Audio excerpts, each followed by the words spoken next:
Well, it's that time of year again. It is time for the Fantasy Critic League. Now, me and Phenom Sage, my good friend Matthew, we've already done our draft. I streamed it. It was a good time. You could find that archived on my archive streams channel down in the description below. We did the draft, and things got a little heated, I should say. There's definitely some interesting picks here. He got first round pick because he lost last year due to some technical difficulties, but nonetheless he did lose, so he got to go first this year, and of course he picked the big one. Now, I've explained the rules to Fantasy Critic League a few times, kind of ad nauseum actually, on this channel and on my Twitch channel.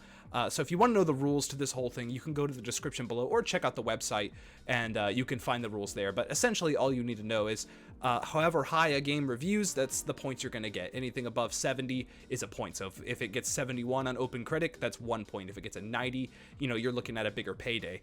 And if it scores below a 70, you're going to lose some points. It gets into the negatives, and that's kind of unlikely because, we're not trying to pick bad games. We got to pick the good stuff, the stuff that we are confident is going to review well. But we had to pick a lot. Since it's just me and him, we have bigger teams just to make it more interesting. So we did have to pick some things that I mean, maybe we're not so confident in. So let's take a look at the league. Let's take a look at our teams and just see how we're matching up. Again, we just did this draft recently, so there's no new pickups or anything like that. This is how we did the draft. So yeah, let's take a look at this thing. So this is Phenom Sage. He's going by Phoenix. Little play on Square Enix there, trying to be cute.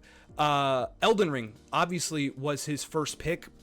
Look, if I went first, I would have picked Elden Ring as well. We knew that was going to happen. My first pick after that, which would have been his if I picked Elden Ring, is Horizon Forbidden West. Obviously, these games we know are probably going to review quite well. It'll be interesting to put those games together. They do kind of release around a similar window, so February is going to be a huge month. As you can see, a lot of the releases are in February here. We have Forbidden West, King of Fighters, Warhammer, Seafood, Dying Light, almost said Dead Island there. No, that's a different one. Elden Ring and Gran Turismo popping up early in March. So that was my next pick. Speaking of Gran Turismo, we have Gran Turismo as my second round pick. Listen, Gran Turismo reviews extremely well. We're looking at a big payday there. His second round pick, and he was very confident in this, is God of War Ragnarok. Now, it's kind of, I think it is in the bag. I think it definitely is coming out this year, but it is a little bit more of a risky pick. If it is coming out this year, it's probably going to be in the back half of 2022. It could easily get delayed to, say, March next year. That could be a thing that happens, but he wanted to take the risk. Listen, that's going to be a huge big payday for him if that game does release. I didn't want to touch it with a counter pick because if that game does release, I'm doomed. That could tank a whole season right there. I'm really upset with this one here. Really upset with Kirby and the Forgotten Land. I wanted that so bad. I made a list of the stuff that I wanted before we did this draft, and that was one of the big ones. That was probably my number 3 as well. What did I do for my third pick? Triangle Strategy. Listen, I'm confident in that studio, and I think that game looks phenomenal. I really do. There's people that have been itching for a Final Fantasy Tactics sort of revival, or they just want a new Final Fantasy Tactics, but I think Triangle Strategy might scratch that itch. I think that game could review very, very well.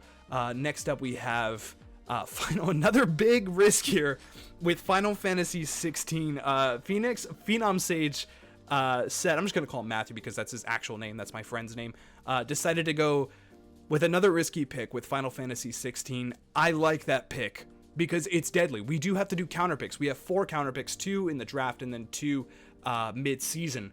And what a counter pick does is basically lock you into that game. But if that game reviews very, very well, then I'm going to lose points for however many points that game scores. I'm going to take a hit for it.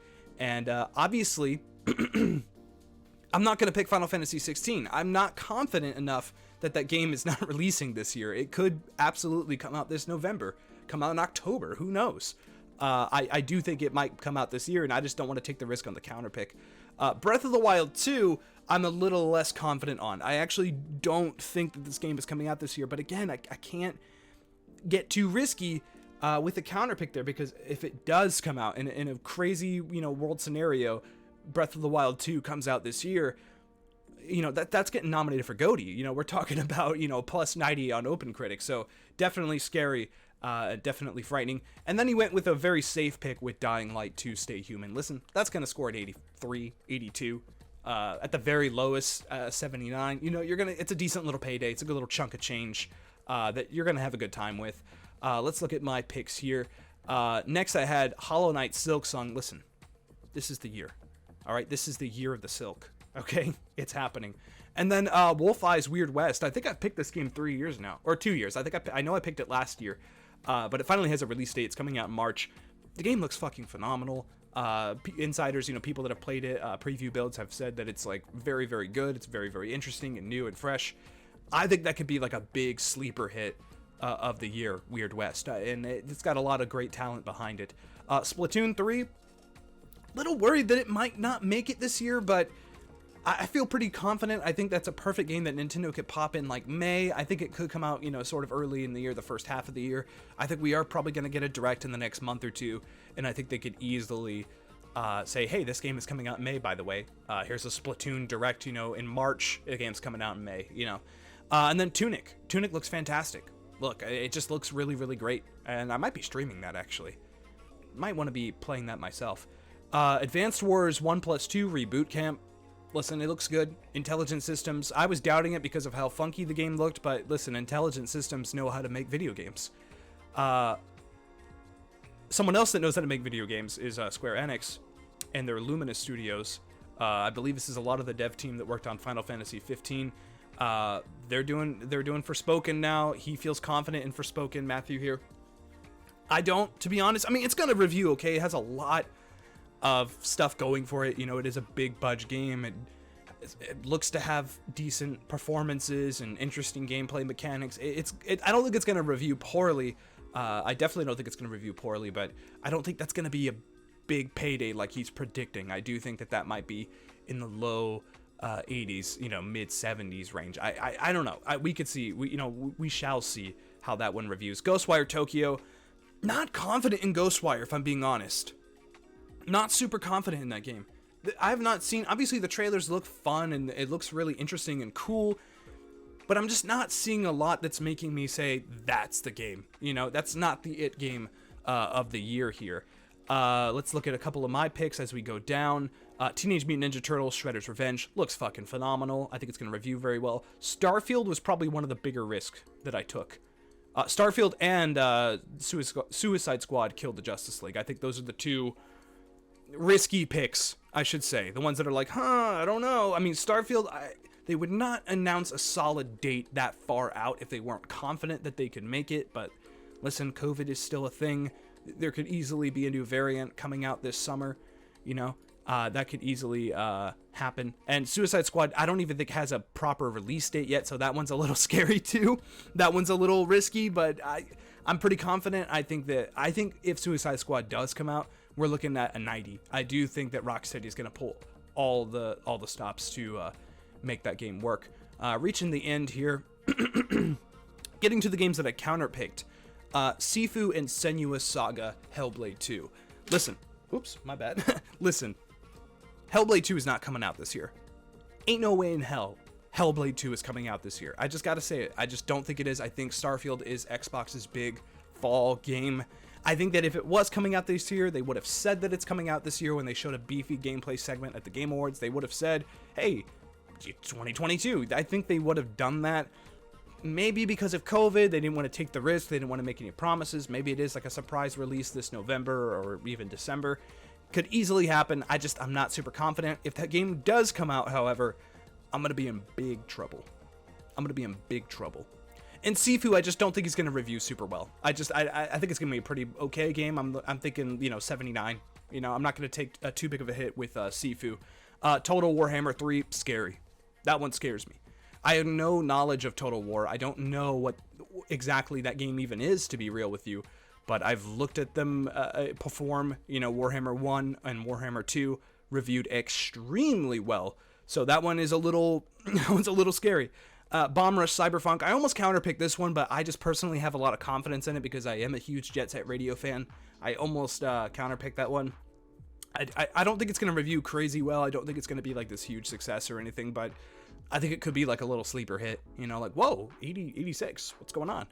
I think people are ready for some more Jet Set Radio. I think it's about time.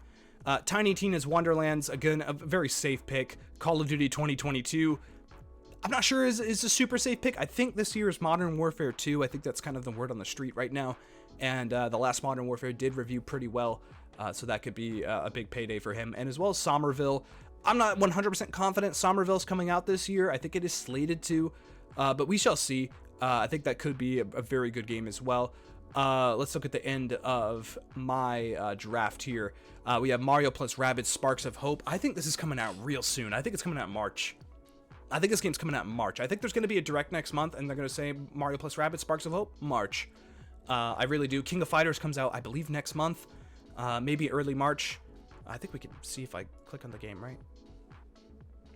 Release date, February 17th. We are going to be streaming that. Get hyped. I'm very hyped for King of Fighters. I don't know how it's going to review, though. I'm not...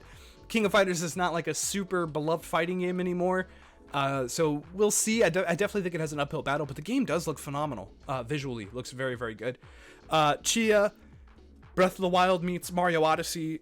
Chia looks fantastic. If you have not seen a trailer for Chia, definitely do so. You should definitely do that. That game looks fantastic. I think it's going to review. I think it's going to be a sleeper hit. I think that game is going to blow some minds. Saints Row, he counterpicked, so I'm locked into Saints Row now. Listen, I think Saints Row is going to do pretty good. I think we're looking at like an 84. I really do. I think Saints Row is going to be a solid game. I don't particularly have hope. This is just my guesstimation.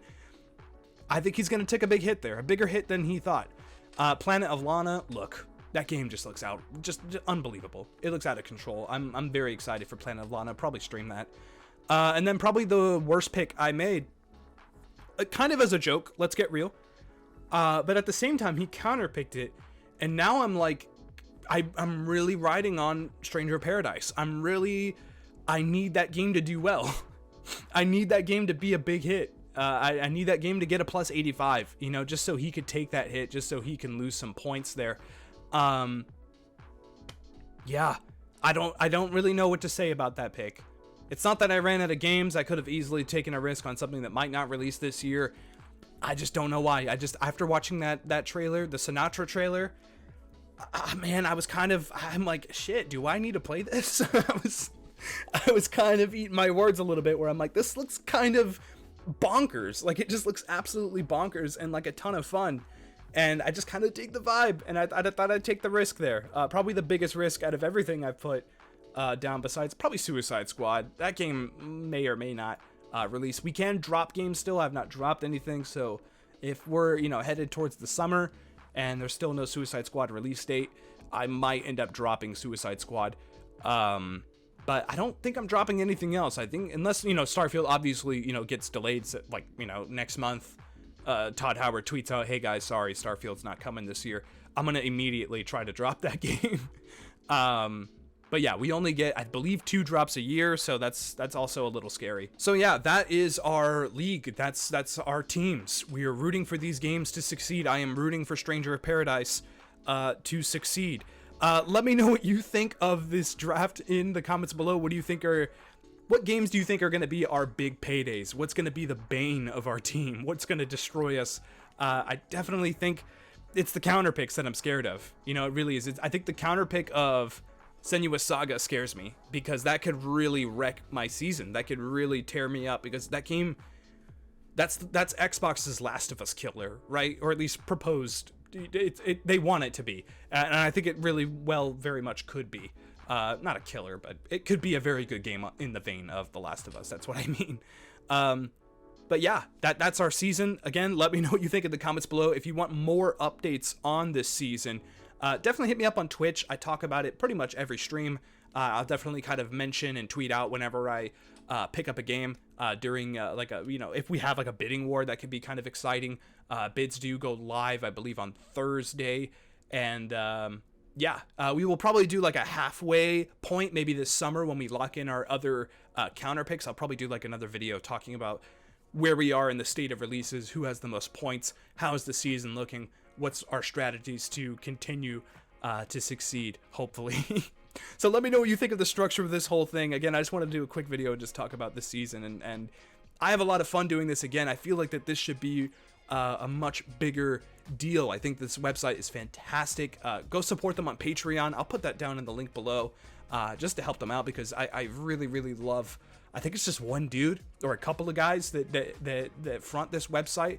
They're doing a fantastic job. I really do believe that. And I just want this to be bigger. You know, I want more people to have their eyes on Fantasy Critic, and that's sort of the whole point of this thing. And it's just a ton of fun. So stick around for more content like this, more updates on the league, and have a great day. Have a great day. Be safe out there, and until next time, party on.